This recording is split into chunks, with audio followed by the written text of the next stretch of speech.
Àwọn ọmọ àrùn nígbà tí àṣà wa èdè wa yìí lólùfẹ́ wa káàkiri akín ṣóńdù èdè kan ló wà náà tó bá ti ní ṣóńdù ó ń dùn ní kò ní lè wà lágbára Ọlọ́run. Èmi ọmọ yín àbúrò yín náà ní ìjírò yìí láyà tó ti dé bá ṣe máa ń dé. Ẹ rí i pé inú àbáwá láwà lẹ́nu inú àbáwá kúrò ní Èkó lẹ́nu àbáwá láwà dáwọ́ pé ká ṣe kí ni ká ṣe lẹ́nu torí pé ètò yìí kò ń ṣe ètò àgbààgbà o. Àwọn bàbá wa táwọn lọ bá ń lé wọn yìí kọ́lé àmọ́ eléyìí ètò ìfọ̀rọ̀wérọ̀ pẹ̀lú kan náà ọmọ olókìkí wa ni tó jẹ́ wípé ó níṣẹ́ kan tí wọ́n ṣe pò pọ̀ ń sìn iṣẹ́ ẹ̀dẹ̀ jẹ́ṣẹ́ tó yẹ pé iṣẹ́ tó kì ẹ̀dẹ̀mọ̀ pé lọ́dọ̀ wa bí táwa bá ti ní nǹkan tó kì tó wá jẹ́ kọ́ ọmọ Yorùbá gangan ló ń ṣe àwọn gbé ládùúgbò ẹ̀ torí ni wọ́n máa ń dùn ní. Ẹni yìí jẹ́ nǹkan tó jẹ́ wípé wọ́n ti bẹ̀rẹ̀ ṣe eléré orí ìtàgé wọ́n ti bẹ̀rẹ̀ tipẹ́ náà nǹkan tó lè bí wọ́n ti wá ṣe kí ni wọ́n ti wá travel out wọ́n dẹ̀ tí wọ́n débẹ̀ náà wọ́n sì gbọ́júmọ́ iṣẹ́ yìí náà tó ti wá gbéṣẹ́ ńlá kan wá tó ti gbé wá sílùú wa báyìí àmọ́ kó tó dípò àsọ̀rọ̀ nípa iṣẹ́ yẹn ó black wá out iṣẹ́ ńlá iṣẹ́ gidi ni ẹ̀rí lórí àwọn ọmọ rẹ̀ mọ̀ pé iṣẹ́ tó gidi ni tó kì í ni a ní ká gbọ́n ọ wá ká jómi tó dọ̀rọ̀ ká rí wọn ká ṣàwádà báwo ló ṣe ń lọ bó ṣe bẹ̀rẹ̀ báwo ló ṣe ń ṣẹlẹ̀ ní màlẹ́ lọ́hùn bó ṣe ń ṣẹlẹ̀ lọ́hùn gbogbo ẹni ẹyọ obìnrin ẹ má gbọ́ fìlẹ̀ ẹgbẹ́ fáìn wọ̀ ni bàbá ó wà bẹ́ẹ̀ ní kó máa fún yín nọ́mbà ṣáàbálà àgọ́ ẹ bá ṣe lórí nígbà tí ń bì àtúndé ẹ̀gbọ́n mi èwo lẹ ṣe. mo ṣe dáadáa ẹ̀gbọ́n mi. eléyìí ni máa gbà ẹ̀kọ́ náà máa gbà ti dẹ̀ wá ti parí ètò. gbogbo nǹkan tẹ́ bá ti fẹ́ mo fi fún yín. bàbá ẹ bá ń kí gbogbo olólùfẹ́ yín tó ń wò yín lé. mo kí ti ọkùnrin tóbìnrin àgbàlagbà àtọmọdé ẹ̀yin ìyá mi ẹ̀yin bàbá mi tó ń wò wá nílé. Orúkọ mi ni Abe Abimbola tí gbogbo èèyàn mọ̀ sí CRACKYDON. Mo jẹ́ ọmọ bíbí ìlú yìí Nàìjíríà. CRACKYDON. Ẹ̀gbọ́n mi. Ẹ jẹ́ akọ́ mu láti bẹ̀rẹ̀ pé kí nǹkan crack kí nǹkan jẹ́ don. Ta ló fún yín lórúkọ yẹn? Báwo lórúkọ yẹn ṣe wáyé? Actually, bórúkọ yẹn ṣe wáyé ni wípé mo nífẹ̀ẹ́ sí ọ̀kan lára àwọn USA rappers tó jẹ́ Crack lórúkọ ẹ̀ and for the fact that pé mo máa ń gbọ́ orin ẹ̀ dáadáa so I got addicted to his song then I started calling myself Crack. If you're used to this face, okay, let me take out my glasses. So back then in Nollywood, I used to call myself Crack, aka American Lollipop. Yeah. So but when ìgbà tí mo kúrò ní Nigeria, I decided to add Don, so make it CRACKYDON. Ọ̀rọ̀ aláàmà wòye pé èdítọ́rì ọmọ ògbé ẹni yìí ọkọ̀ pera wọn lọ́mọ Nàìjíríà ọmọ bó gangan ni mo fẹ́ mọ̀ ń pa ilé tẹ́ ti jáde ẹ bá mi sọ díẹ̀ ń pa bàbá àti màmá yín àmẹ́jà mọ ibi tẹ́ ti jáde kọ́ mọ̀ ìlú bó gangan ni. Okay, mo jẹ́ ọmọ bíbí ìlú Mushin ṣùgbọ́n bàbá mi àti ìyá mi wọ́n wá láti Ọ̀ṣun State ní Ìwó Olódò Ọba ọmọ Àtẹnigbọlá. ọmọ tí ó gbọ́ náà kì í bí ọmọ wá ní ọmọ tí ó gbọ́ ní ẹ̀ṣin bàbá so Mushin gangan ṣé Mushin mi àbí Mushin original gangan tẹ̀ kó wá yìí. Àwọn Mushin là wà Mushin gangan Mushin àjínà. ẹ láti wá kí ẹ̀wọ̀n tiwa náà Mushin lóhùn tí wọ́n gangan yẹ kọ́ wọ̀ gẹ́gẹ́. ẹ̀yin tí a ojú kan náà sì ni ògùn tí change o gbogbo head boy wasiu owó bàbá aládò bílí kó bẹ́ẹ̀ pàṣẹ play bẹ́ẹ̀ mọ́. torí pé níbi ọgbọ̀nà jẹ́ kọ́mọ̀ nígbà pé kí bàbá ti lọ káàkiri ọlọ́ba dìbò ọgbọ̀nà jùbọ̀ àfọwọ̀n ti lé gangan kò ní bàjẹ́ bàbá. ó wà bẹ́ẹ̀ gan mi. ẹ ṣé bàbá ẹja sọ ń pa abẹ́ṣeṣe kékeré yín bóyá àwọn iléèwé tẹ lọ kọ̀ọ̀kan ẹja padà sẹ́yìn díẹ̀ kátà ìrántí ìbẹ́ṣẹ̀ dàgbà tó gbé wá sísìn wọ́n lè wò lẹ lọ. mo lọ sí ilé ìwé alákọ̀ọ́bẹ̀rẹ̀ Kausa Nursery and Primary School ìyẹn wà ní ìlú Ìsọlọ̀. So gbà tí mo kúrò níbẹ̀ yẹn because ìwé mi ó dàbí pé ó fẹ́ kò stay síbí kan because stay síbí kan when I was very very young. So gbà tá kúrò níbẹ̀ mo lọ sí Archbishop Age Memorial Secondary School ní ìyẹn ní Lasa. So gbà tí mo ṣe tán ní Lasa gbà tí mo ṣe tán ní Lasa mo lọ sí ilé ìwé gíga tí wọ́n ń pè ní university, that is Olabisi Onabanjo University. àmẹ́jà dúró mẹ́jà ọkọ̀ mu láti Bishop Age àwọn ní ṣọ́ọ̀bù kan mo ṣe ń gbà yín Lásà ìlà Sádíkù la máa ń gbọ́ ọ̀wọ̀ Lásà nǹkan ẹ burú gan léwu yẹn. ẹ̀gbọ́n mi lè parọ́ fún yín a gbọ́dọ̀ sọ nǹkan tá a ti ṣe. àgàgà ìjà skul kan sí skul kejì ẹ̀gbọ́n kálá fún ẹ má tọ́ sí rí. Bàbá dé bẹ́ẹ̀ wọ́n pé bí sọ́kọ́ ọjọ́ jí ló. Àwọn akẹ́kọ̀ọ́ mọ̀ fẹ́ máa ń bẹ̀rù pé. Ó láwọn ọmọ school kan tí wọ́n fẹ́ gbẹ̀ pẹ́ wẹ̀ àtà máa ń já ó dà pé Ayuba school I think mo ti gbàgbé yẹn but alhamdulillah we are today. Ẹ wá dìgbẹ́ lọ sí school tẹ́ tún lọ iléèwé gíga ó sùn yẹn gan yẹn náà gan ó ti jẹ́ school tó jẹ́ pé ó loud náà òun náà tún wá bẹ́ẹ̀ gidigidi gan gbà ẹ jẹ́ ká mọ ìgbà yẹn ó ti jẹ́ pé ìgbà yẹn lẹ ti lọ tẹ́ ẹ̀ ń dúró sí Èkó wa ẹ̀ jẹ́ kan mo ṣẹ́jà tún mọ báwo ló ti jẹ́ lóṣù gbà yẹn. reason why tí mo ṣe choose Osu nígbà yẹn ni wípé àwọn ọ̀rẹ́ mi pọ̀ gan ní Osu so and I'm like ibi téèyàn máa ti rí èèyàn téèyàn fojú jọ. So yẹn ni mo fi wò pé àti pé mo tún ní ọ̀rẹ́ tó pọ̀ gan ní Ìjẹ̀bú Òde mo ní lọ́rẹ̀ ní Ìjẹ̀bú Òde mo ní family ní Ìjẹ̀bú Òde so it was much easier for me to kí n lè attend Osu táwọn èèyàn mi pọ̀ tí màá rẹ́ni tí mo fojú jọ. Ṣé acting ẹ wá lọ ṣe ní iléèwé gíga ni àbí àlọ́ ṣe wá di pé ẹ bẹ̀rẹ̀ eré tẹ wá di gbóhùn kan balẹ̀ wá fi ń jẹun? Ìgbà tí mo lọ sí school banking and finance ni mo lọ fún ṣùgbọ́n ẹ̀yin náà mọ bọ́rọ̀ lu wa ẹ̀ ṣe jẹ́ ìgbà tí banking and finance ò dẹ̀ fẹ́ gbá mọ́ ẹjọ́ ń dúró lọ acting la mú mọ́ tí mo ṣe bẹ̀rẹ̀ ní ẹ̀ but kí n tó bẹ̀rẹ̀ acting náà I have been doing other things because I was a professional still billboard constructor ngbà yẹn because máa ń ṣe àwọn billboard yẹn and alhamdulillah mo ní company mi ngbà yẹn AR State Construction Company as a matter of fact ìgbà tí Muka Film kọ́kọ́ jáde I was the first guy to mounted all Muka films in the whole of 36 states. I was the first person to get the contract. Lọ́dún yẹn long, I think about 2004 or 5, something like that, if I'm not mistaken. Ẹ̀gbọ́n mi, also iná ni. John Sabo kọ iṣẹ́ kó lówó ẹ̀gbọ́n mi. Àdúpẹ́ lọ́wọ́ Ọlọ́run. Alhamdulillah, àdúpẹ́ fọ́lọ́run. Ìgbà tó wá di kí ló wá fà á? Ṣé ó níyàn kan tẹ rí tẹ fò ó pé acting máa ṣe àbí ẹ̀yin tẹ ti ń ṣe contract káàkiri tẹ ti ń pa owó tẹ ti ń wà òkè kí ló wá gbé yín dèdí gbé ẹ fẹ́ máa ṣeré? Ta lẹ rí? Ta ló fà yín wọlé? Nǹkan tó kọ́kọ́ fa ìrẹ̀wẹ̀sì ọkàn fún mi ni wípé ìgbà tí Fáṣọlá dé ńgbà yẹn if I could remember he said no to billboards again. So from that moment a lot of billboards were dismantled. So ìyẹn ti kọ́kọ́ fa ìrẹ̀wẹ̀sì ọkàn tó pé àti ń jẹ gbèsè lórí gbèsè and after that I have this very close friend of mine who is Jeff Owolewa. You already know what time it is. Jeff aka Tony Montana. So this friend of mine, he used to be a model then and I'm like, Crack, you have this nice body, why don't you just give it a shot? So I started going for modeling then. So from the modeling I met this man F. Olumichael. So F. Olumichael's iṣẹ́ tí mo kọ́kọ́ ṣe nígbésí ayé mi nínú film F. Olumichael mo kọ́kọ́ bá ṣiṣẹ́. He was AGN director. I'm sorry if he is still AGN director because I don't really more much nípa àwọn mọ́nsìn. Yeah. So mo bá ṣe film tí wọ́n pè ní heart mending. So heart mending I started from there. So from the heart mending then we have these bosses in Mushin and it's like that time English film will flow like Yoruba film. So I ní ẹ̀gbọ́n kan níbẹ̀ Gender Rose who happens to be my boss. So Gender Rose, that's the name of one wà ní Mushin and he's still doing very very okay till date.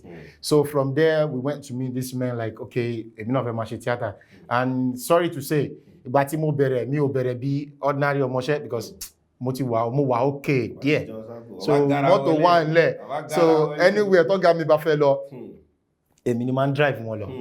So from there due to the good act and ìwà rere normal sọ pé ó máa ń ṣe kinní kan so from there I started getting this attention from the industry so I started doing work with so many people and they started calling me then from there we decided me and this same Jeff we decided to like ó yẹ káà náà ya film fúnra wa so in 2008 or 9 so we came up with this idea of Igunugun Eyaye. So we shot the movie and Jeff, èmi àtọ̀gá mi kan, èmi àti Jeff ọ̀rẹ́ mi yẹn. Lẹ́jọ́ ya iṣẹ́ yẹn. Nígbà tá ti ní attention nínú industry yẹn. Tọ́ ti mọ̀ wọ́n gbá yẹn that we can call and say okay, Cracky ló ń sọ̀rọ̀ sá. Ẹ jẹ́ àsọ̀ ń paṣẹ́ yẹn. Torí mo gbọ́dọ̀ fẹ́ sọ̀rọ̀ lọ́dọ̀ Pasuma ń pé Pasuma wá. Ẹ jẹ́ àsọ̀ ń paṣẹ́ báwo ni iṣẹ́ yẹn wọ́n ta ló wà lédè báwo ní gbà yẹn. Níṣẹ́ yẹn àwọn tó jẹ́ ògbóǹtarìgìdì gbà yẹn Don Richard. Iyabo Oko and the likes like that, a lot of them like that. So we came up with this story of Igunugun Eyaye. Igunugun Eyaye, I think the story was about political satire the rate at which politicians are I don't want to talk so much about that. But after we finished shooting this movie, because I'm executive producers one by you know, they are this kind of people that they love the atmosphere. So they insisted that we need to launch this movie. So Pasuma came to launch the movie for us, and you know, it was really, really big then. Despite that the movie wasn't released in the market. We didn't release the movie. And there's a lot of controversy. We were scared. And we were still very young then. We are not even influenced at that time.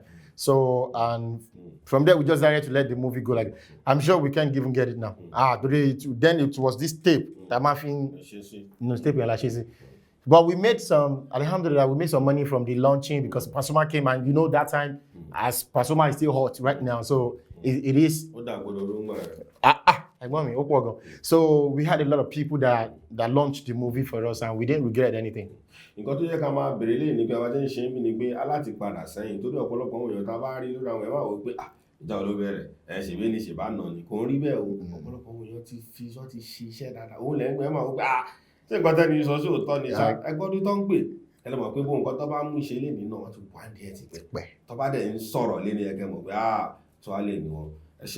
So wá di pé ẹ ṣiṣẹ́ lọ báwa ní industry ngbà yẹn náà kí ló wà lọ́kàn yín ngbà yẹn àti pé gbogbo ẹ̀ lẹ́yìn ṣe ngbà yẹn ẹ̀ ń ṣe tó lóyìnbó ẹ̀ ń ṣe ti Yorùbá. Yes. Báwo ni ìgbà yẹn tẹ́ wá iṣẹ́ yẹn jáde tó di pé ẹ ti ṣe báwo wá ní ìgbà yẹn àti pé kí ni next level lẹ́yìn ìgbà yẹn. Lẹ́yìn ìgbà tá a yaṣẹ́ yẹn, because gẹ́gẹ́ mo sọ tẹ́lẹ̀ iṣẹ́ yẹn pariwo, so lẹ́yìn ìgbà tá a yaṣẹ́ yẹn a ní opportunity láti máa bá àwọn àgbààgbà òṣèré ṣe tọ́mọ̀ pé àwọn ọmọ náà ní passion fún nǹkan tí wọ́n ń ṣe yìí. So from there we started working with a lot of producers like that, and I can never forget our boss, the Tampan president of today. So he was the first person to accept us all over the Bolaji Amusan, with all due respect, sir. So when we talk about what Abeokuta, so from there, Abeokuta, a lot. I think most of our films were shot in Abeokuta that time. It's like Abeokuta is our second base.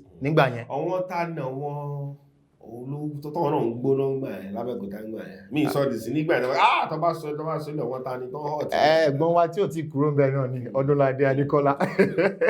And Bolaji Amusan Tuale is still there.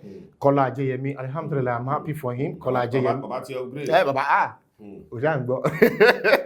So Kola Ajeyemi, I will never forget what you have done in our lives, me and Jeff Owulewa.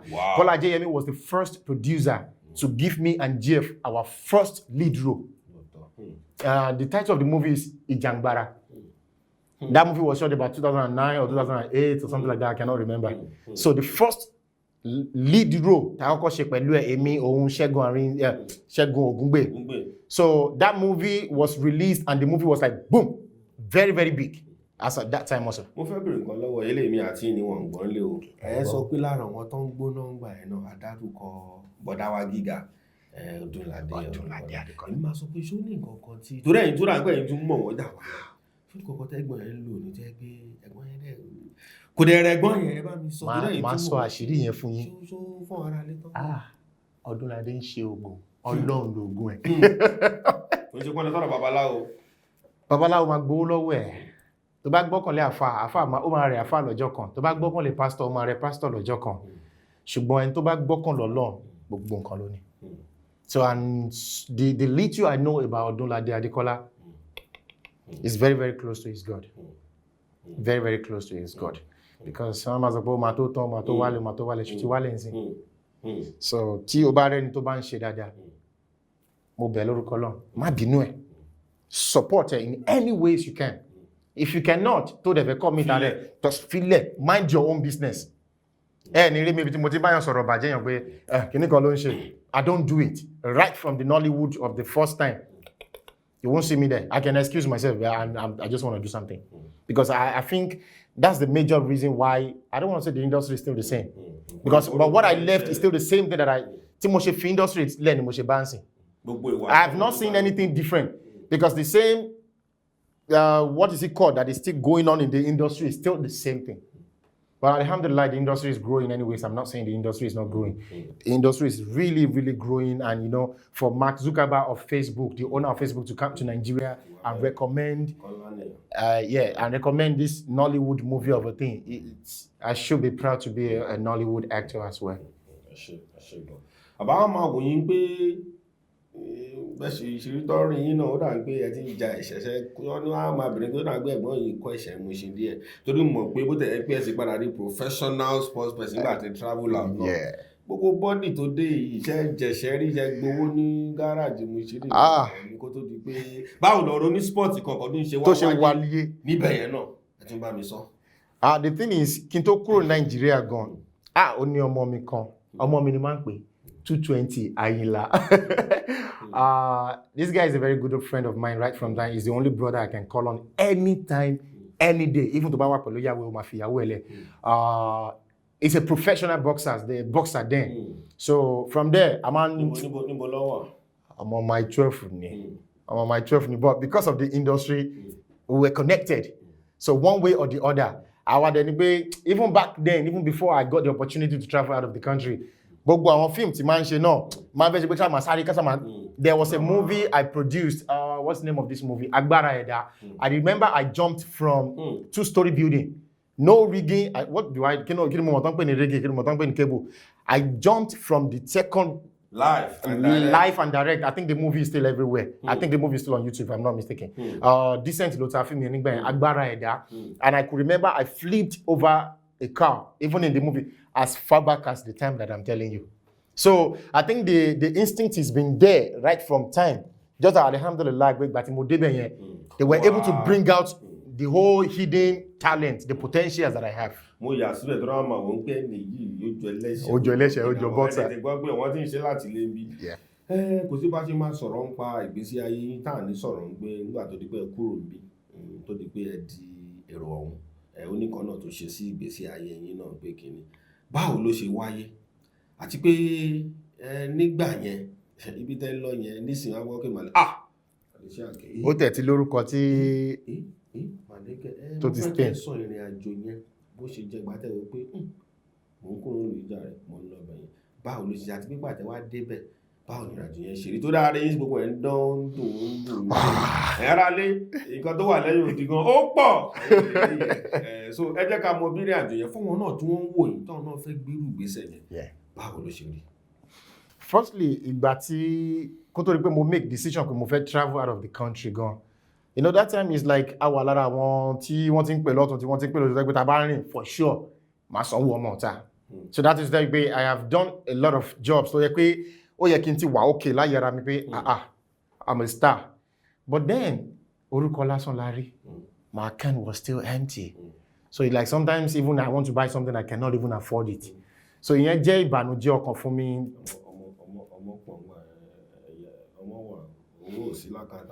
Ọmọ wa ẹ̀gbọ́n mi but àkáǹtì ò dá. Okay, so after that mo kàn decide pé ìlú yìí ti sú mi, I need to advance. But for the fact that I love Indian film then, so my intention was I need to go to India to go and join the movie industry there. Bó ṣe wà lọ́kàn mi ni pé good or bad, bó ṣe pé wèrè ni màá fi join wọn, màá ṣe sẹ́. So I met this agent and he said, India is easy bàjẹ́. Ìgbà tó máa bá mi ṣe, because being the first time I'm going to travel, I was traveling out of the country. So ìgbà tó máa bá mi ṣe India, Malaysia ló gbélé mi lọ́wọ́. So ìgbà tó pé èmi ò mọ̀ ẹ̀gbọ́n mi àgbà tí mo tó rí, ìwé fún mi gan mo kàn rí pé visa granted yẹn. I'm like, okay, this is really good for me. But at the end of the day, wọ́n jẹ́ kó yín pé Malaysia, when you get to Malaysia, that means you still need to apply for another visa before you can go to India. But by Timothy Okba, my mom was like, alhamdulillah, you're going out of the country. The most important thing is, báwo ló ṣe máa rówó ticket. I had to sell my car. Mi lè gbàgbé ẹ̀gbọ́n mi Clarity. Shout out to ẹ̀gbọ́n mi. He stood by me. He stood by me. So after I sold my car, then I had the opportunity to leave the country. So ìgbà tí mo kúrò ní country, another problem ni pé bó tún ṣe máa wọnú Malaysia nígbà yẹn. Because once they see that dark skin, no matter how big style you are, you want to read dark skin, the first thing is, sorry, we need to know where you're going and where you're coming from. So I had a brother over there also. His name is Omoba. So he cleared me in without any interrogation at the airport. So, and from there, when I got there, I realized, so I started mingling with a lot of guys, but it wasn't easy because in Nigerians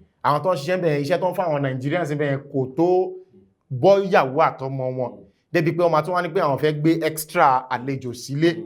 So this same ọmọọba was the guy who accommodated me for time tí mi lè sọ ìgbà tó accommodate me. So from there mo ti wá realize pé ó dàbẹ̀ pé wọ́n ń ṣeré nílùú yìí. I wanted to cross to India. Ìwé ìgbélú mi gan ti expire. Lẹ́yìn because 14 days náà fún mi. After ìgbà tí 14 days expire mo ti submit document mi fún school. Kí school tó approve mi mo ti overstay. So from there mo rí pé lẹ́yìn bí ọdún kan mo ti gbàgbé nǹkan tó ń pè ní movie industry. The movie industry tí mo ṣe máa sanwó ilé tí mo ṣe máa jẹun ní nǹkan tí mo kàn bá fà. So after 1 year yẹn mo tún pàdé ẹ̀gbọ́n mi kan yẹn wọ́n pè ní Saabe Ọ̀túnba. So Saabe yẹn ó jẹ́ kó yé mi pé Abe you are a big star.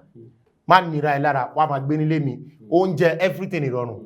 So ìgbà tí mo wá ń gbé nílé ẹ̀ I started doing some online work. From online work I started getting money. Mo ń bẹ̀rẹ̀ láti máa ra àwọn owó kékèké owó tó lè gbé mi jáde tí mo lè fi máa fi meet àwọn tó bá fẹ́ ṣe mí láàánú because anywhere tí n bá lọ ọmọ àdà bí party fún wọn ni pé CRACKYDON in the building. So from there mo ti meet àwọn èèyàn. Ìgbà tí mo rí pé mo ti gain freedom yẹn mo wá bẹ̀rẹ̀ sí ní máa wò pé industry tí mo fi sílẹ̀ what is the problem with you? Ọpọlọ mi ti ń tutù. I started thinking I have been leaving something behind me because whatever I'm doing right now is not me. I was not self-fulfilled. So from there, I started going online. This is why I'm very used to online. I started moving my way. Ebo not in the black African film, black African actor, or black American. Even black American, I can still impersonate. Then I started going for different auditions. But trust me, my acting skills was good to them. The secret is, Mr. Abe, you're very, very good. We love the way you act. We love the way you interpret the script. But sorry, we cannot give you because you cannot fight. For you to be a good actor, for you to be a complete actor over there, if you cannot do silat, you must know how to do mixed martial art, which is MMA. Because you won't see any of their actors that doesn't know how to fight. The real actor won't continue more than saying where. The actor want you more than a lot of stunts like that. So that was the first thing that was of me. Excuse me. It's beyond what you have been doing. Nǹkan tó ń jẹ́ kó yé mi ni pé man ṣe drama ní Nollywood because the first thing I always tell them is I'm a professional actor. These are the movies that I have done. You're doing very good. You can talk. Your interaction is very, very okay. Your interpretation of the script, your reaction, everything is okay. But what if we gave you a script that you have to fight, you have to jump? Can you do that? And I looked at myself, so I was completely discouraged.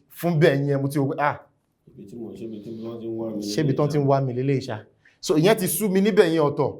Before I met this guy, call me for Keshan. Keshan happens to be a friend, like a brother. And tí mo kọ́ lè sọ pé ọmọ India tó jẹ́ ọ̀rẹ́ mi, tó jẹ́ bí ọmọ ìyá mi, film director lòun, film producer lòun. Tí mo ṣe meet ẹ lóní, bro, whatever to buy my take, I will make sure people get to know you in this industry. Only but the first thing I will tell you is leave the industry first. Go to as far as you can. Go and learn silat and learn mixed martial art. But mo gbọ́n tó máa kọ́ mi níjà wọ́n ní báwọn tẹ máa fún mi rárá ọdún kan. Láti fi kọ́ ọgbó kìíní yẹn. Láti fi kọ́ ọgbó kìíní yẹn mo tún gbà ìwọ lọ. Kí ni mo wá kóra mi sí báyìí? So from there, mi ò jẹ́ kó sú mi, mi ò jẹ́ kó rẹ̀ mi. I had to leave KL because I usually live in KL. So I had to leave KL. Lọ sí another kampong, wọ́n máa ń pè ní kampong. That's like another village. It's like Tabako Leko. That's why I lọ sí ìlú Òṣogbo. Because Èkó lè rí deep silat. It's like big whatever. There are some things you cannot get in Lagos. So I devoted my time and I went there. I met this Sifukari is my boss. Sifukari is Ento Komini Bojenche Silat. So from there, the minute Baba and only potential in you. I will focus on you. So he focused on me and I started training, even though my body was not able to take it. But then I didn't give up. I never gave up. So I devoted my time. I put in all the best I can. And the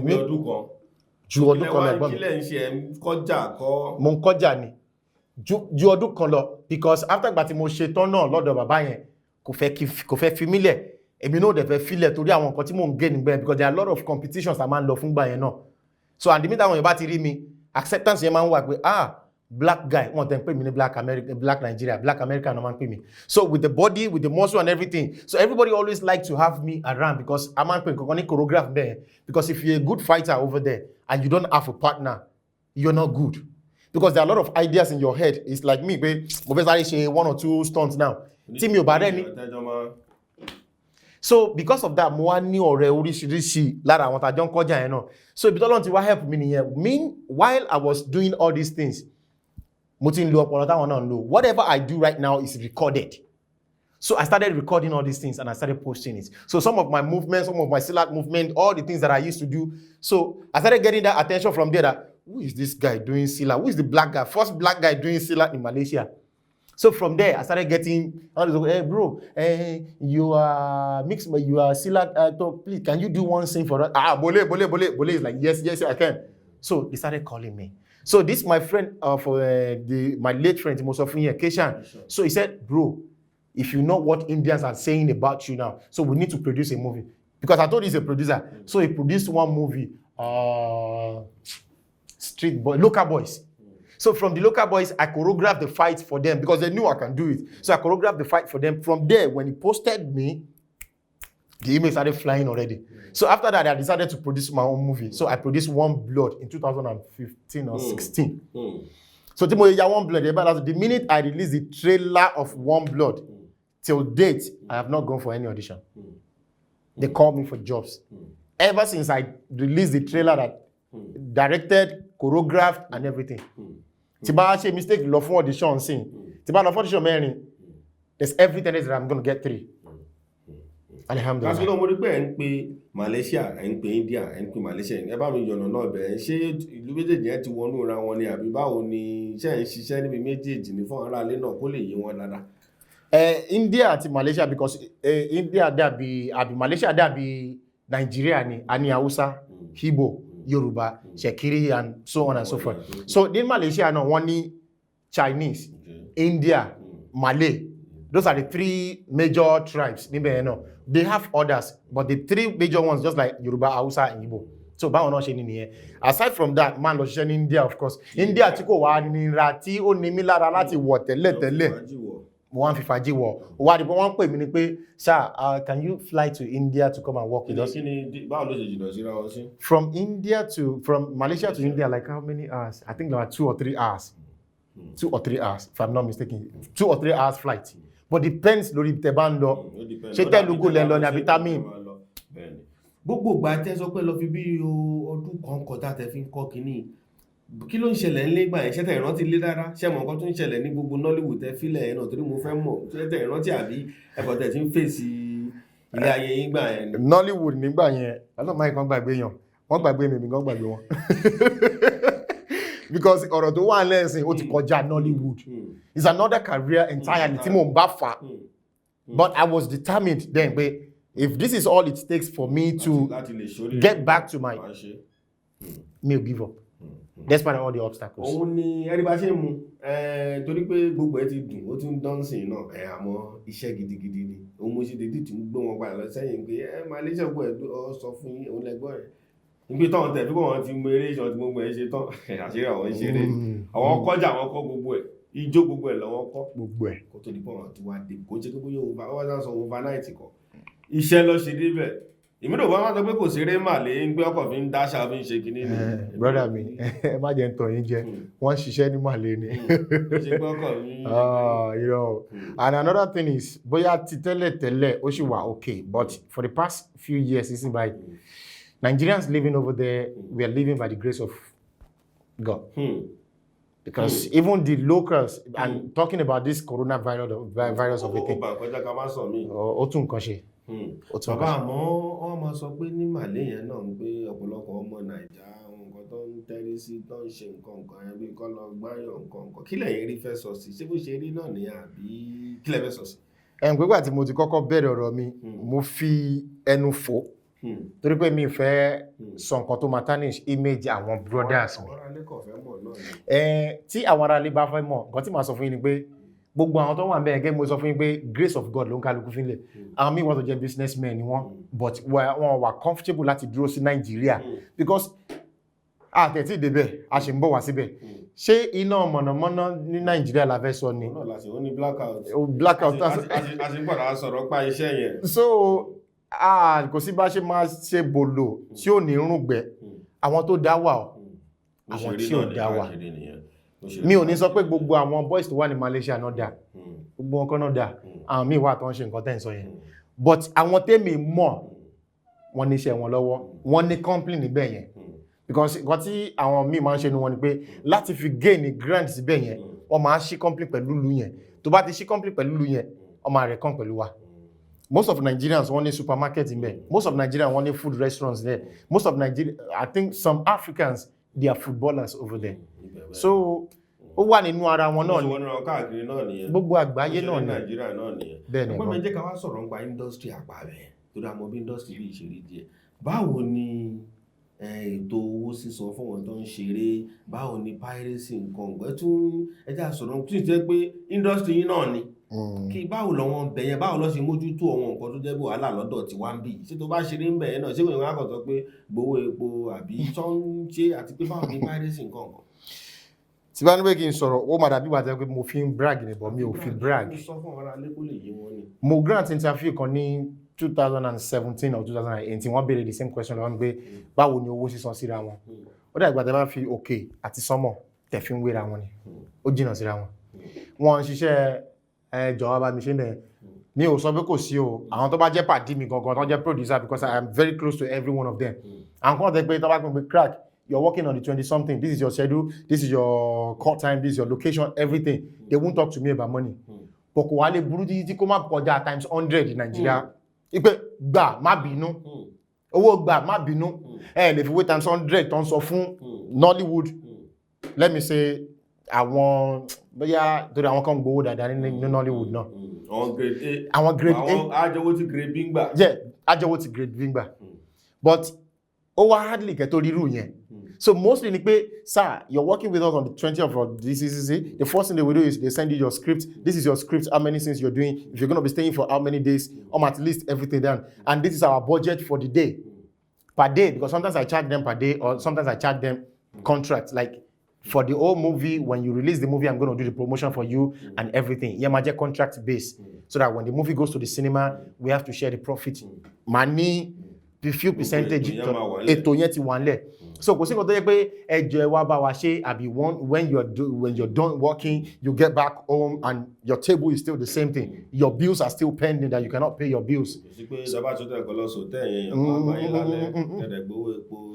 One funny thing níbẹ̀ ni wípé mostly à ń sùn sóòtẹ́. That is the only difference. Because Nollywood and Bowman so tẹ́ tó bá lọ yẹṣẹ́. Ó dàbí ṣe bíbí tẹ́ ń sùn sí, ó dàbí wá wo. Okay. So ibẹ̀ yẹn sìn kò sí nǹkan tó ń jẹ́ àǹsùn sóòtẹ́. Àfi tá bá travel lọ sí another state. If you're shooting within KL, it's reachable. If your call time is 10 o'clock, you can leave your house by 9:30. Chetty, understand? So ibẹ̀ yẹn sìn wọ́n ti mọ̀ pé why would you sleep over? Why do you want to sleep? Don't you have a better house? Ilé mi tí mò ń sùn gan dájú hotel lọ. Torí àwọn ọmọ àti ọmọ báyìí jà pé ẹni tó ní kọ́ ti gbò tẹ́ fóun kọ́ kí ló tó sọ ẹ̀dá dúró síbẹ̀ yẹn àwọn gbádùn yìí bẹ̀ ṣe rọra yànnà náà ẹ̀ fún wa torí àwa náà gbogbo ẹ̀ náà kọ́ la mọ̀ àmọ́ ìdí máa tún béèrè ṣé sinimá àbẹ̀yẹn náà ṣé wọ́n sì ń ṣe sórí CD àbí sinimá nìkan àbí online nìkan nǹkan ni mo tún fẹ́ kẹ́ báwo ló ṣe ń ṣẹlẹ̀ mẹ́rin tó bá ní kí wọ́n ya sinimá náà bẹ̀yẹn ẹgbẹ́ àwọ̀ bẹ̀. Níbẹ̀ yẹn náà àgbélẹ̀rọ wà o ìyẹn tán pè ní piracy tí mo bá get it right. So wà. Àgbélẹ̀rọ wà o ẹ lè escape ẹ̀. But báwọn ṣe máa ń ṣiṣẹ́ tí wọn ń fún piracy láyè láti jẹ ju àwọn lọ. Piracy á jẹ. Piracy máa jẹ kò ní sọ pé máa jẹ ju ẹni tó ní iṣẹ́ gangan lọ because wọ́n ní ètò létò làwọn fi máa ń ṣe nǹkan tí wọn. Tabaya movie 99% of films tabaya ń bẹ̀ yẹn ẹ lè rí online even taba ń shoot lọ́wọ́ ẹ lè rí behind the scene picture. Báwo lẹ ṣe ń ṣe? Torí ẹ̀ wọ́n máa ti wọ́n ní tẹ́ bá ti yaṣẹ́ pé we must not see this peak of this movie online. If you do, you will be sued. So tẹ́ bá dẹ̀ ti ṣe tẹ́ bá ti sue yín tẹ́ bá sue yín lẹ́ẹ̀kan lẹ́ẹ̀mejì yẹn gbèsè ti dé nìyẹn. Ọ̀dọ́ ti wá ń bí behind the scene nǹkan tó yà lọ sí fọ́nká. Nǹkan tí mo ṣe lórí Blackout náà nìyẹn ẹ lè rí gbà tí mo yà ẹ lè rí torí àwọn tí mi ò lè control lórí set. Gbà tí mo bẹ̀rẹ̀ sí máa post àwọn behind the scene picture yẹn sí àwọn èèyàn béèrè pé Abi, are you still shooting? Am I still shooting? Mo ti yà láti 2 years ago. because protocols wọn tó ṣe ń yà ń bẹ́ẹ̀ ni mo tẹ̀lé tẹ́ bá ń yaṣẹ́ lọ́wọ́ wọn lè post anything even while the post production is still going on lè post anything until tó bá tó fún yín ní go ahead pé okay we are releasing this movie in the cinema on the 20th of you can start posting. ìtẹ̀sán yẹn ìṣòro ńlá tó ń dà wá láàmú bí ni ṣé ó ṣe ń bí bẹ́ẹ̀ náà pẹ̀lú ìtẹ̀sán iṣẹ́ robi àlè àwa náà lè ṣe ń pé tẹ́ bá yaṣẹ́ tán kò jẹ́ kó yẹ pé yaṣẹ́ gan àti Facebook gbogbo ẹ̀gọ́ tẹ̀ ti kú kò yẹ gan iṣẹ́ robo lè ṣe ń bí. ẹnìkan ti béèrè question lọ́wọ́ nígbà tí mo dé náà because wọ́n ní akílẹ̀ tó ṣe bẹ́ẹ̀ mú ní wẹ́ báwa ṣe ń ṣe nìyẹn nìyẹn pé àwọn ò ní post àbáyà lọ wọ́n ní pé ó yìí sì fáwa náà láti ṣe ṣùgbọ́n ṣé budget tá ń lò ń bẹ́ẹ̀ làwọn ń lò ń bí báyìí that is first question ọbẹ̀ lọ́wọ́ mi wọ́n sọ ní pé ṣé tí àwọn bá ṣe bẹ́ẹ̀ yẹn irú director tó yẹ pé sorry to say bóyá 3, 4, 5 days náà fi máa yaṣẹ́ ní Nàìjíríà tó bá dẹ̀ ti yaṣẹ́ tán bóyá bí 4 days or 3 days rest náà ní editor gan máa tún wọ́n láti sáré ṣe mí táwọn bá wá ṣe bẹ́ẹ̀ yẹn sí how many films làwọn fẹ́ yà in a month and I understand wọ́n níyàwó lé wọn lọ́mọ lé láti feed so bọ́n ṣe ń bí báyìí ó yàtọ̀ sí bọ́n ṣe ń bẹ̀ yẹn so budget tèmi dẹ̀ lò fún fíìmù mi kọ́ ló ń lò fún normal Nollywood movie so ibẹ̀ yẹn mi ò lè sọ pé mo fẹ́ change anything bẹ́ẹ̀ yẹn because if you were not in their shoes you wouldn't understand what they are. àmọ́ bẹ́ẹ̀ ṣe sọ ẹ̀ ló yẹ kó ní nǹkan kan náà káwa náà dìmú káwa náà jẹ́ kó lè dá sí torí bọ́dé ṣe ń ṣe tán rí tí gbogbo ẹ̀ ń jọ tó yẹ káwa náà lè rán nǹkan kan dìmú bẹ́ẹ̀ náà èèyàn fọgbọ́n náà àdàkà náà mú lò pẹ̀lú nǹkan tó sọ yẹn ẹjẹ́ àmúlò káwa náà lè mú ṣe kó tún lè máa dá fún wa nígbà tẹ́ wà níbẹ̀ mo fẹ́ mọ̀ ṣó náà mọ Nàìjíríà tó jẹ́ eléré orí ìtàgé náà bóyá tẹ́ pàdé ńbẹ̀ yẹn bóyá tóun náà wá bóyá nígbà tẹ́ wà ńbẹ̀ mo fẹ́ mọ̀ ṣó ní rárá ká tún sọ ń pa yẹn náà. ìgbà tí mo wà ńbẹ̀ yẹn Tọ́pẹ́ Ọ̀ṣọ́bà ọ̀rẹ́ mi dáadáa ni ó wá so but mi mo bóyá tẹ́ pàdé àbí àpàdé I am not really sure because they came wọ́n ya àwọn iṣẹ́ kọ̀ọ̀kan so àwọn kọ̀ọ̀kan pè mí ìgbà tó wà yẹn level tí pure so mi ò lè kùgìrì sọ pé mo fẹ́ ṣe so mi ò yọjú sí wọn so àwọn kọ̀ọ̀kan ti wá dáadáa. ṣé tẹ bá ń yaṣẹ́ níbẹ̀ náà ní títì nǹkan ọ̀gbọ̀n ṣọ́wọ́n eré àbọ̀ náà máa ń sọ pé tó bá sanwó kọ́ fọ́ kámẹ́rà nǹkan náà báwo lẹ ṣe ń ṣe yẹn náà bóyá tún lè rí kankan dì wọ́n. lè rí yẹn bẹ̀ yẹn because kẹ tó yaṣẹ́ tẹ bá níṣẹ́ tẹ fẹ́ yà pẹ̀lú ọlọ́pàá ẹ máa ti lọ gba permission lọ́dọ̀ ọlọ́pàá tẹ́ bá fẹ́ yaṣẹ́ nínú shopping mall ẹ máa ti gba permission nínú shopping mall so whenever you're shooting you make sure pé disturb anybody as long as you're not disturbing anybody you don't have any problem tó bá wọn ká máa yaṣẹ́ ní agedegbe méjì ibi tó bá rough jù kò sẹ́nìkan tó máa yọjú adúpẹ́ lọ́wọ́ yẹn ẹ̀gbọ́n mi lára nǹkan tá a ti sọ yìí náà ẹ wo ara àwọn iṣẹ́ tó ti ṣe wọ́n ṣe wo bẹ̀ gbogbo fíìmù tó ti ṣe pẹ̀lú àwọn ará ibẹ̀ yẹn gbogbo ìjà nǹkan kó má di pé a kàn ń sọ ni ẹ wo díẹ̀ tó bá ti wá àwòtán náà á wá padà ká wá sọ̀rọ̀ nípa iṣẹ́ ńlá kan tó jẹ́ pé ẹ̀gbọ́n mi tó wà bí náà CRACKYDON tó jẹ́ pé wọ́n ti pò pọ̀ tó dẹ̀ pé láìpẹ́ láì jìnnà sí ó máa dé ojú ìwòran tí ẹ pé káàkiri àgbáńláyé ni Blackout ní iṣẹ́ tó kí àwọn abèrè lọ́wọ́ orúkọ yẹn kí ló bá dé àtúbẹ̀rẹ̀ pé èlò lọ́nà sí ẹ̀rọ alẹ́ ló mọ̀ pé kò ń ṣe ṣeré ẹgbẹ́ àdàwọ̀ iṣẹ́ tí ẹ̀gbọ́n wa ẹni ṣe káàkiri ni ẹ̀pàdá sì wá bí o Cracky ẹ̀gbọ́n mi ìfẹ́ gbọ́ nọ́kù lèmi mo wà pẹ̀lú yín wọ́n máa sọ pé má fọ̀.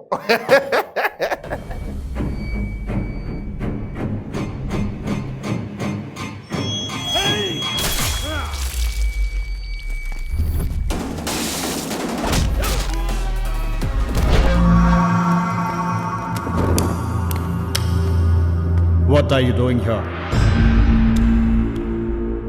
I'm looking for this boy. Sorry, boss. You can't make it. I'll make it possible. Here, trespassers will be punished or finished. Do I take him there? Satu dunia. Betu abang. Apa salah? Orang lain pakai baju tradisi. Kaum lain asalkan dia hormat. Abang India boleh pakai baju Melayu. Abang Melayu boleh pakai baju Cina. Sama-sama muhibah. Itu yang saya kagum dengan Malaysia. Ayah. 2 weeks ago, I told you to take a fall at round 4. That or the drug that your brother took, you can give me that shit back. If you don't have that, pay me 70 grand would be fine. Option 4, the beautiful girlfriend of yours can work in my whole house. Whoa! The marvelous CRACKYDON is now faster than my gun. You have 4. Whatever I am doing, it's important to stay dry and fresh.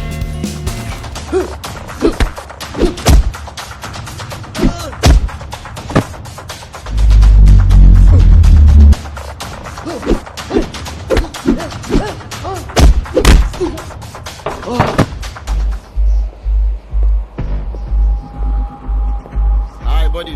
Hey. His name is Abraham.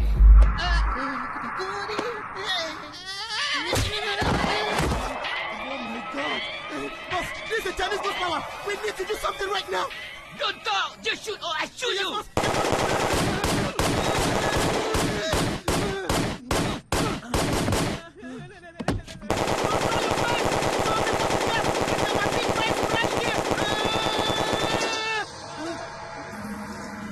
I can do this all day, all night. Show me your face. Hey, kau cakap apa? Aku tak faham lah! Yes, boss. Yes, boss.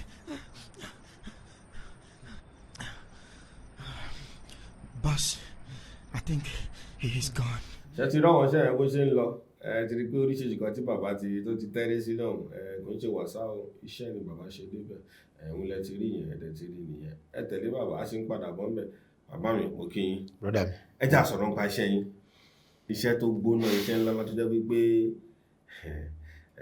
wọn alẹ́ wọn áwòdìwò díẹ̀ náà ń gbé ẹ jà sọ̀rọ̀ nípa iṣẹ́ yẹn Blackout kí ló mú iṣẹ́ yẹn dé kí ló tẹ̀lé tẹ́lẹ̀ sí iṣẹ́ ńlá ńlá mẹ́rin. Ẹ̀ríkú mọ́kọ́ mi kanlẹ̀. Blackout bí mo ṣe come up pẹ̀lú Blackout ni pé ó jẹ́ ẹ̀dùn ọkàn mi. Torí ẹ̀ ní wo nǹkan tí mo ti ń post mi ní Blackout jẹ́ iṣẹ́ tí mo ṣe láìjẹ́ pé bóyá mo ṣe nítorí pé mo fẹ́ ṣe fíìmù.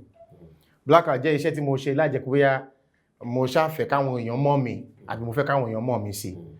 Ó wá láti ẹ̀dùn ọkàn mi bóyá mo get Yorùbá yẹn right nǹkan tó ń dùn mí lọ́kàn ni mo kúrò ní Nàìjíríà láti bí 2013 mo dẹ̀ padà sí Nàìjíríà ní 2019 the same ìṣòro iná mọ̀nàmọ́ná tàǹtí ní problem kí n tó kúrò the same problem yẹn náà sì tó ní Nàìjíríà ò ní iná àtàárọ̀ mọ̀jú àwọn àdúgbò kan wà lẹ́kọ̀ọ́ tó jẹ́ pé wọ́n à níná bóyá bí oṣù kan Cracky ṣé wọn múlẹ̀ lọ ládùúgbò yìí ní ìmàlẹ̀ ni.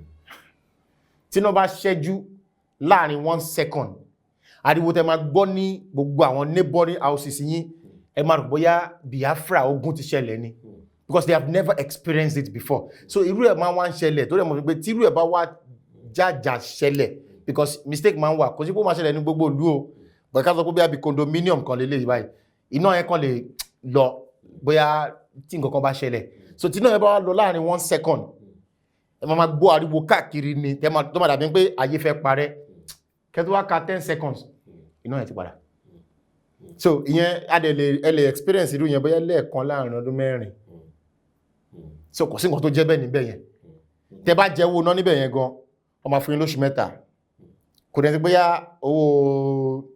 owó tó ń jẹ́ Nàìjíríà ẹ lè jẹ́ tó 5,000 naira bóyá bí 600,000 naira kọ́ tó sọ fún mi pé sorry sir mi láti interrupt iná ẹ̀ o but iná ẹ̀ o ti jẹ́ tó 600,000 báyìí owó tó dẹ̀ ní pẹ̀lú ìjọba àfẹ́ máa fọwọ́ kàn so ọmọ á drop note yẹn the red note náà máa fi sẹ́nu ọ̀nà yín pé we don't mean to disturb you but ẹ bá wa pay attention sí owó náà yìí ọmọ á fún yín ní 3 months so after 3 months ẹ tẹ́ bá wa pay attention náà máa rọra dá iná yàrá yìí nìkan gé kò kan neighbor ẹ̀yin tẹ́ jẹ́ apartment ọ̀dọ̀ yín yẹn nìkan náà máa rọ ayọ̀ náà yín until tẹ́ bá tó fix ẹ̀.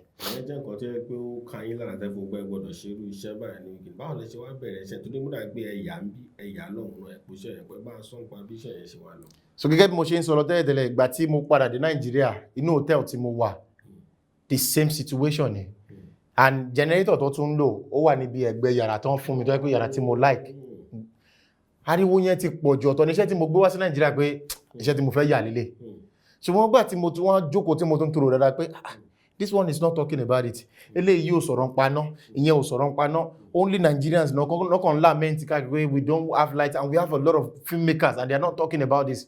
So ìyẹn ni mo ṣe gbé gègé mi. Kò bá bẹ̀rẹ̀ sí ni máa kọ pé story eléyìí good or bad máa yà.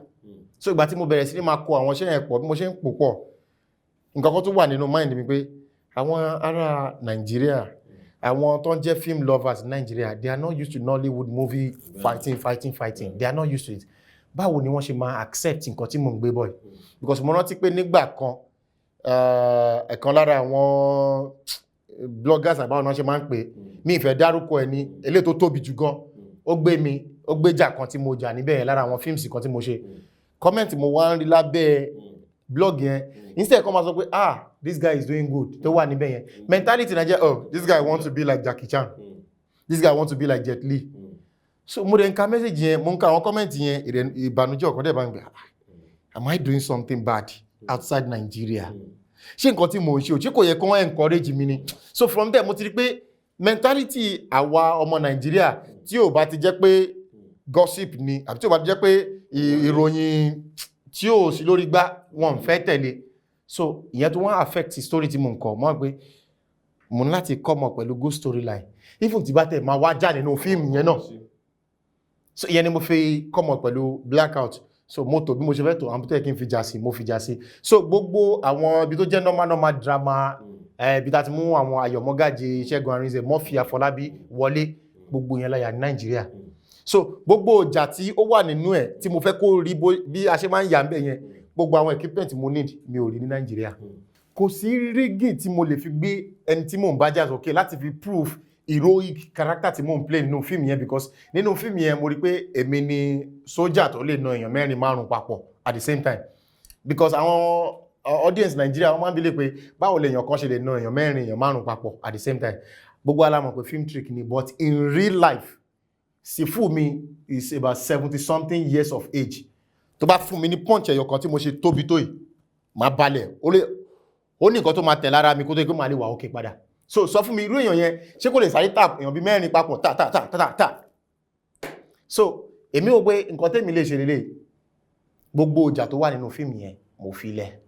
mo gbé lọ síbẹ̀ yẹn mo lọ yà mi ò fẹ́ mix story yẹn at the same time mo dẹ̀ tó ronú pé ṣé báwọn black wà ń bẹ̀ yẹn náà tàjọ ń ṣe wà ń bẹ̀ yẹn and there are some of them tó yẹ pé Indian ni wọ́n dẹ̀ tó ní the same skin pẹ̀lú wa kí ló tí mi lè lọ́dún wọn tí mo dẹ̀ mọ̀ pé they are professionals ìyẹn ni mo fi ya bí 60% of the movie here mo dẹ̀ lọ síbẹ̀ yẹn láti complete gbogbo ìjà tó wà nínú ẹ̀ pátápátá àti interrogation scene tó wà nínú fíìmù yẹn because according to ta ṣe bẹ́ẹ̀ ni pé a wà lórí program báyìí nìbọn mi ò ní so much fún yín nípa ẹ̀ wo. báwo lẹ ṣe ṣá àwọn tó bá yín kú lórí mo rí ìkànnà màmá wa ń bẹ̀ màmá dáadáa Bíntà Ayọ̀mọ́gájì mo ní wọ́n ń bẹ̀ mo ní pé àwọn cast yẹn àwọn tó bá yín ṣeré yẹn báwo lẹ ṣe ṣàwọn àti pé mo kì í Murphy Afọlábí náà ẹ bá mi sọ ọkàn tẹjọ kópa nínú iṣẹ́ ní Nàìjíríà.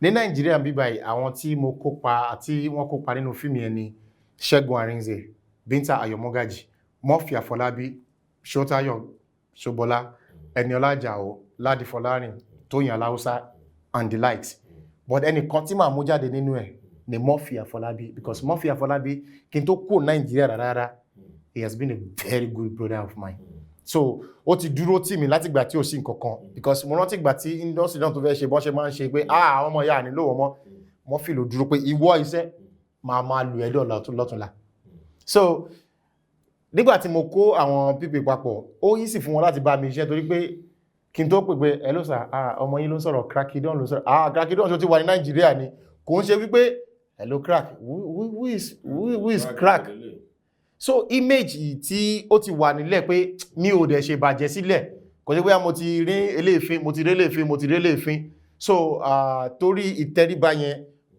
wọ́n bá mi ṣe pẹ̀lú inú kan àti ọkàn kan mo dẹ̀ tó dúpẹ́ lọ́wọ́ Murphy Afọlábí torí pé nínú fíìmù yẹn ó níbi tí mo kọ story yẹn sí because mo fẹ́ kó dàbí story ibẹ̀ yẹn náà so mo mú love story mo mú sí flashback so flashback yẹn wá lélẹ̀ mo lọ yà nínú abúlé Ginti ni mo ti lọ yà so and to God be the glory mo dúpẹ́ lọ́dọ̀ Ọlọ́run torí iṣẹ́ tí mo lọ yà ní Ginti yẹn wọ́n ṣe raṣẹ́ yẹn lọ́wọ́ mi ní Malaysia so first Nigerian movie tí wọ́n máa release lórí Maras TV ní Malaysia and Maras TV is the first Indian TV in Malaysia with Guinness Book of Record so àwọn náà raṣẹ́ yẹn lọ́wọ́ mi which is maras so torí iṣẹ́ abúlé yẹn náà ṣe lọ́wọ́ mi. mi ò dédé gbọ́wọ́ ẹ̀ lásán.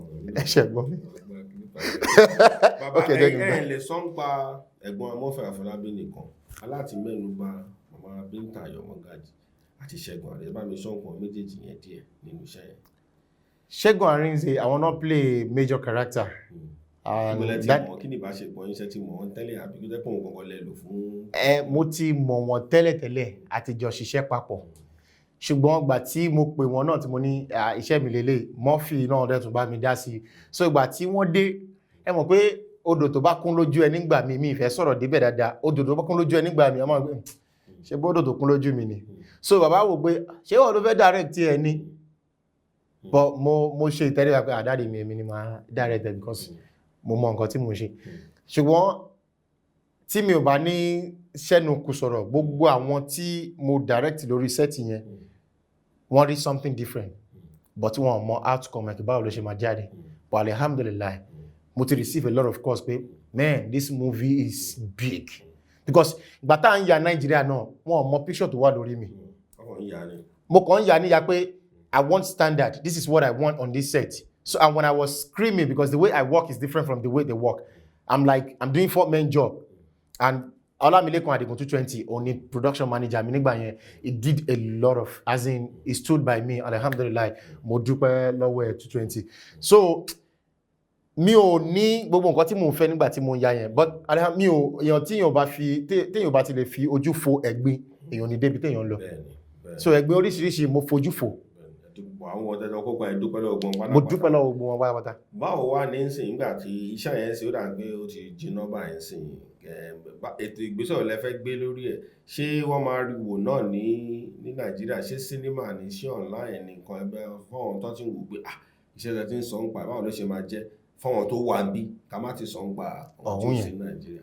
ẹ máa kọ́ bẹ̀rẹ̀ látàrí àwọn tó wà ní bíbáyìí lágbára lọ́wọ́ lọ à ń wo pé ká gbé lọ sí sinimá but mi ò tí strike any deal pẹ̀lú any cinema my biggest target is Netflix mi ò tí strike any deal pẹ̀lú Netflix but for now nǹkan tá a fẹ́ ṣe ni pé a fẹ́ kọ́kọ́ launch ẹ̀ náà káwọn tó ń jẹ́ àgbà òṣèré àwọn tá a jọ wà ní industry kàn wo nǹkan tí mo ṣe kí tí n bá ti gbọ́ feedback látẹnu àwọn yẹn alhamdulillah inú mi ti dùn.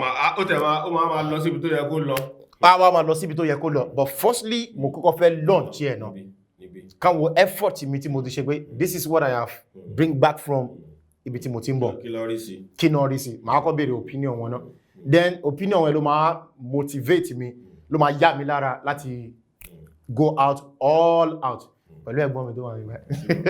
ìyẹn ni pé fọ́wọ́n Nàìjíríà ni ẹ̀ so kò síbi tọ́n ti ní rí náà wá rí online wá rí sinimá náà mọ́ káàkọ́ launch ẹ̀ náà kó dé ogun bẹ̀rẹ̀ ṣe ara lé ẹ̀ẹ́dìwò káàkiri náà ẹ sọ pé ó ti wà ní one of the biggest platforms ní ọ̀dọ̀ yín bẹ̀rẹ̀ náà yẹn pé internationally náà ẹ tún máa ṣẹlẹ̀ náà dáadáa ṣe yẹn nígbà wọn tó wà ń ta náà ní station tẹsán wọn á rí wò ń bẹ̀ náà ìgbésẹ̀ ọ̀lọ́dún fẹ́ gbé ṣé ibẹ̀ tẹ́tí máa dúró ní ẹni àbẹ́ tún máa iṣẹ́ internationally náà tó tún máa lọ káàkiri dáadáa.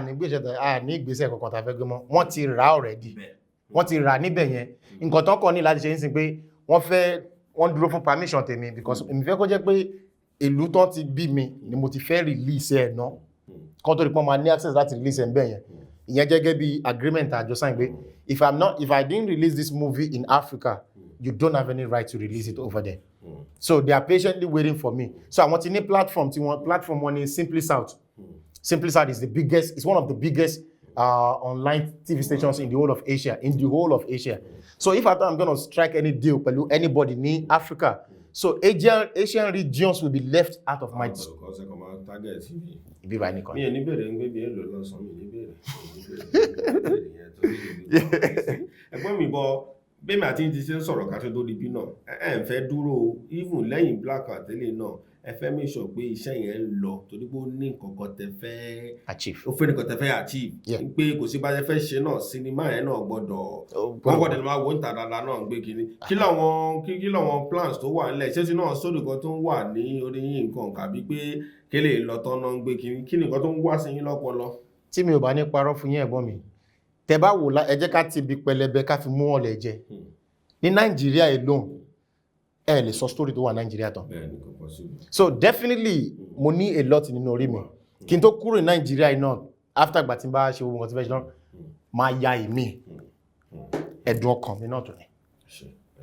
fọ́nmọ̀ tó ń wò ìwà máa wò pé ṣó wá ní torí pé èyí tẹ́ tí ń gbé wà ó yàtọ̀ ibi tẹ́ wà ó yàtọ̀ pátápátá mi ìlọ́bẹ̀ pé méjì mẹ́ta tẹ́ wà lùgbẹ̀ yẹn ọmọ ara lá máa wò ní pé tọ́wọ́n náà bá fẹ́ gbérù gbèsè tẹ́yìn náà gbé bóyá tọ́wọ́n náà ní tálẹ̀ǹtì gbé kìíní irú ṣó ní irú ìrànlọ́wọ́ tẹ́lẹ̀ ṣe fún wọn kọ̀ tó máa wò pé ẹni yìí ibi tó ti ń bọ̀ yìí kí ni ìgbésẹ̀ tẹ́ fẹ́ gbé bẹ́ẹ̀ ṣe lè ran àwọn ọ̀dọ́ àwọn tí mo ṣe nǹkan kan náà kí ni irú ìgbésẹ̀ ò lè máa gbé láti fi ràn wọ́n tó ń wò yìí táwọn Nàìjíríà bí lọ́wọ́.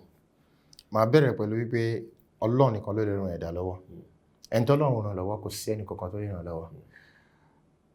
One thing tí màá kọ́ advice all the tó ń gbìyànjú láti jù mí lọ láti ju ibi tí mo wà lọ. One thing tó máa ní lọ́kàn ẹni pé never give up. A lot of obstacles will come to your way. Never give up. Tí mo bá sọ pé lágbájá ó pè mí mo lè ràn ẹ́ lọ́wọ́ irọ́ ni mo pa fún ẹ. Ṣé èmi náà ní family tèmi? Èmi náà láwọn tó pọ̀ lóríṣiríṣi tí mo mọ̀ directly ká tó máa sọ̀rọ̀ ẹnìkan tó ń bọ̀ láti ta tí mi ò tí ì ráyè ràn gbogbo wọn lọ́wọ́ tán. Ṣùgbọ́n dream tó bá ti ní tó ti gbé dání báyìí pé nǹkan ilé mo fẹ́ ṣe ni tó bá give up wà make it up. Kò sí bá ṣe máa sọ̀rọ̀ ká bẹ́ ṣe wà mí táà ní sọ̀rọ̀ ń pa àbúrò tèmi dáadáa náà ni olúwájú wọn lọ J1 torí ní ìtẹ́dé yìí mo ní pé ní ọ̀rọ̀ lọ́wọ́ kọ̀ọ̀kan náà tí ṣé ìbílẹ̀ ti mọ́ra ní tẹ́tí mọ́ra ti pẹ́ ní ṣókí ẹjá àjọ sọ̀rọ̀ ń pa ìbáṣepọ̀ yẹn àti olúwájú wọn lọ J1 abínibí ó yàtọ̀ sí ability. J1 has been a brother since day one and the bitter truth is èmi àti J1 ò meet kó tó rí pé mo dé Nàìjíríà sí. And I have been a big fan of J1 right from day one. And to my surprise, he has been my fan since day one before now. So we have been communicating for years. The last time I came to Nigeria, we didn't ní ìgbà àkọ́kọ́ tí mo wá sí Nigeria, èmi àti ẹ ò ní àǹfààní àtijọ́ pàdé. Òun busy, èmi náà busy. So I then sọ̀rọ̀ steady. Ọmọ ìyá bí ọ̀rẹ́ ni. Ìgbà tí mo wá dé ní ilé tí mo dé yìí àti pàdé láìmọye ìgbà. Ó kọjá kí wọ́n sọ pé kódà ó kọjá kí wọ́n sọ pé ẹn tán jọ bí nínú ilé kan náà lélẹ̀. Ẹ mọ̀ tí èèyàn méjì bá wà tó yẹ pé èmi ò tẹ̀ ní sọ ọmọ náà fàájì kan náà wà dé kí bá wọ ọbẹ̀ yẹn ọbẹ̀ dà sọ̀rọ̀ ń pa Èkó lé ọmọ kí máa lè lẹ́wà gbogbo ẹ̀ dà sọ ń pa Èkó lé báwo ló ṣe ń lọ lé Èkó lé ṣé Èkó lé represent. Èkó rẹ̀ Èkó lè represent I thank God. Ẹ má jẹ́ kí anybody gbọ́ àwọn ọmọ yẹn ṣe dáadáa. Torí ẹ máa wò pé a gbọ́dọ̀ débẹ̀ Èkó lè ní kó tí bó ṣe máa lẹ́kọ̀ọ́ tó Èkó kéèyàn kọ̀ fún ní gbé kéèyàn fi ṣe. Bàbá àwọn ìjọba wa kí lẹ fẹ́ sọ fún ẹ bá mi fún wa mọ̀ràn gbogbo ọ̀dọ́ báyìí ń sìn yìí mo fẹ́ sá lọ mo fẹ́ sá kúrò nǹkan méjì mo fẹ́ kẹsàn ìmọ̀ràn fọ́wọ́n ìjọba wa àti pé ìmọ̀ràn fọ́wọ́n ọ̀dọ́ náà tó ń wò yìí tó ń wò pé àfi ti bá kú à travel wọ́n bí méjèèjì yẹn torí ẹ̀yin ti mọ bó ṣe ń lọ ṣé tá bá ti débẹ̀ yẹn náà akọ̀ máa ṣàǹtìtì náà ni àbí ìmọ̀ràn yẹn gbọ́ mi kó tó kẹjẹ kàn máa. Sí gbogbo àwọn àbúrò mi àti ẹ̀gbọ́n mi tó bá ń gbìyànjú láti sọ pé òun ṣàfẹ́ kúrò nílùú yìí kóhun tó mèkẹ́ number one thing tó kọ́ tí òun láti ní lọ́kàn ẹni pé nígbàgbọ́ nínú Ọlọ́run má fi Ọlọ́run ẹ sílẹ̀ kò síbi tí ò sí Ọlọ́run èmi ò ní sọ pé kò má travel because mi ò mọ̀ bóyá tó bá travel yẹn ni àlùbáríkà yẹn máa dé ṣùgbọ́n gbogbo nǹkan téèyàn bá máa ṣe láyé má fi wàdù wá nǹkan tó bá ń wá.